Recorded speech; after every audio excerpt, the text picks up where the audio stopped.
This has hit an absolute state of ridiculousness. It's become all too common. It's camouflage Fuddlore, okay? And I'm going to tell you what camouflage Fuddlore is.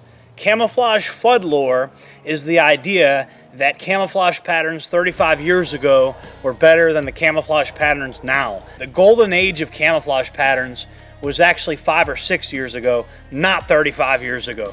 You can come out into the wilderness out here, or your local wilderness, and it's self-evident what color palette there is out there, okay? It's self-evident what sizes, shapes, and color palettes are really gonna break up your shape. Lighter color patterns, stuff like A-TACS IX, PenCott GreenZone, Cryptek Mandrake, PenCott Badlands, the different PenCotts, the A-TACS, the Crypteks.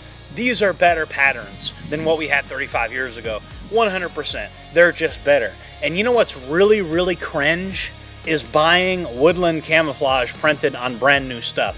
There's only one reason you would want to do something like that, and that's for PID reasons, personnel identification, okay? That's to keep friendly fire episodes from happening among your own people or whatever. There's other ways you can accomplish that. Colored duct tape is one way you can accomplish that. Is what they do in Ukraine.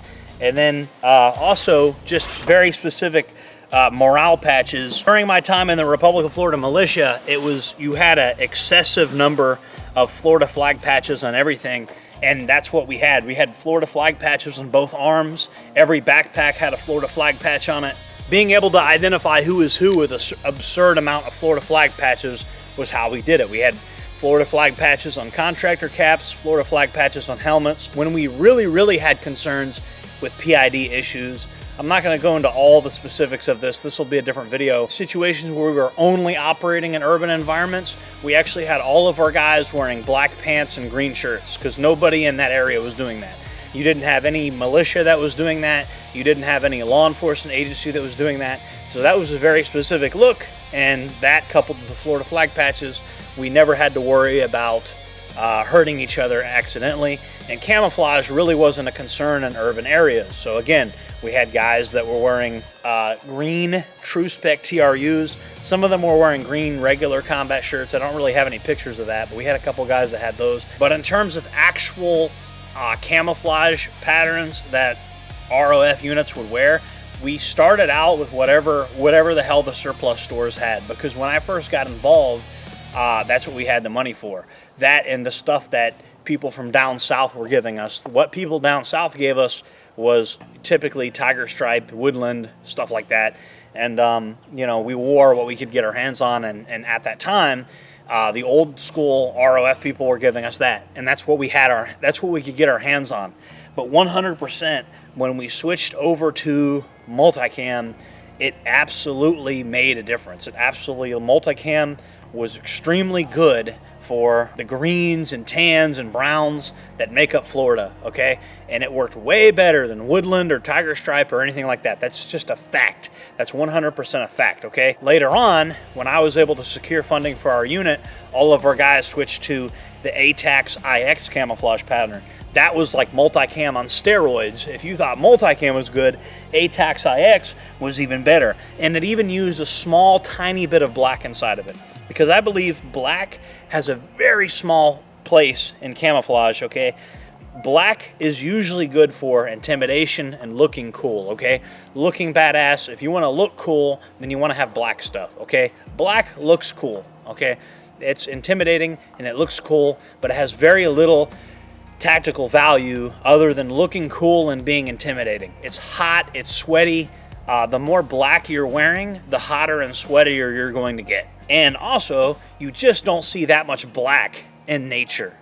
Okay, you don't see a lot of black. You see a lot of green, you see a lot of tan, you see a lot of different shades of even gray, stuff like that. You don't see a lot of black in nature. So this, you notice we have a chest rig. This is the Helicon Tex chest rig that I like to run. And then this is my A-TACS IX True Spec TRUs. They don't make these anymore. And they don't make these anymore because the industry is getting ruined by FUDs. The industry is getting ruined by FUDs. People that push outdated, stupid crap, okay? As if there's some virtue in using outdated, stupid crap. Well, we have an epidemic of camo FUDs, okay? And the only reason this camo fuddery makes any sense, again, is for PID issues, okay? Now, that is a real concern. You overcome them with colored tape of some type or patches, stuff like that. PID issues can 100% be overcome. People will say that at modern engagement distances, it doesn't really matter. It doesn't matter on open terrain. This isn't Ukraine, okay? We're not dealing with open terrain in most situations in America. Like, most war zones are happening over big open terrain where there's not a lot of cover and concealment. Okay, that doesn't exist in Florida. There's trees everywhere. You should really be putting vegetation in your gear. You should be doing African jungle style warfare if you're fighting in a place like Florida, okay? I can't really speak for people out west, you know, but the mindset with a lot of people is, oh, at engagement distances, you won't be able to tell unless the camouflage is radically different.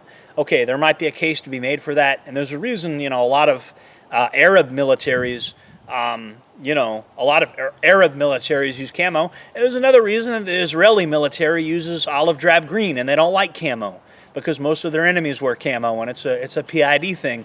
And most of the warfare they do is in urban areas, so camouflage doesn't make a huge difference anyway. The nostalgia for 35 years ago should not infect your choices and what camouflage patterns you select, okay? Woodland camouflage, and even stuff like Marpat, is inferior to what I have on this table. Absolutely. What I have on this table will blend into this area 10 times better than Marpat, 10 times better than Woodland. I promise you. I can prove it. I've proved it time and time again, okay? We have a lot of light greens. We have a lot of tans, both in the summertime and the wintertime. Now, in a few weeks here, this area will be green as hell.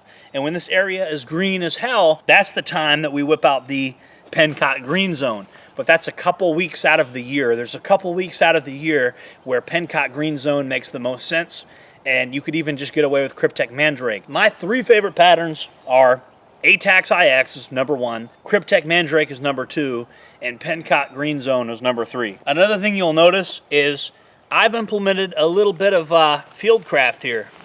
You know, I've taken little bits of Sharpie marker, and I've done things to reduce the signature of this gear a little bit. This is a serious camouflage chest rig. This is a serious low-profile chest rig for when I don't want to be seen. I've taken Sharpie marker on the belt buckles and put random black lines across it, knowing they'd fade. I just, you know, like I said, I don't like using too much black, but using a little bit of black disrupts things a little bit.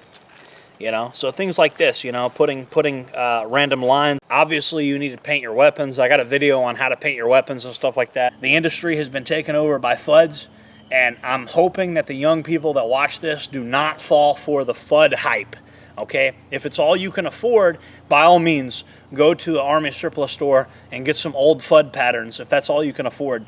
But if you're going to spend your money on a camouflage pattern, and you're serious about potentially taking this into battle someday, 100%, I am telling you, get something like what I have on this table, okay? These are the color patterns. These are the colors and the types of patterns and the breakup. This is the attention to detail of modern 21st century stuff that's more likely to not be seen on thermal and infrared, more likely to blend in with the actual environment you're with, okay? This was real attention to detail, and real scientific principles were applied in developing this stuff. And as a guy that designs camouflage patterns, I design camo, okay? I design stuff that's designed to look cool, and I design stuff that is meant to seriously blend in. And I can tell you, Woodland and Flecktarn and even Marpat are outdated patterns. Okay? Militaries have to deal with stuff like PID and things like that. It's not just about blending in, it's also about identifying personnel, identifying friend from foe. Absolutely, that's a thing you have to consider as well. Like I said, there's more than one way to do that. You can do that with duct tape, and you can do that with patches. So please, at all costs, avoid camouflage Fuddlore. Camouflage Fuddlore has got to go. Say no to Fuddlore. If you like this video, please hit the like button. Make sure to subscribe, all that stuff. I upload videos pretty frequently, but there's been a lot of work on the farm that I've had to do. All right, guys, see you on the next one. Jordan Jareb, signing off.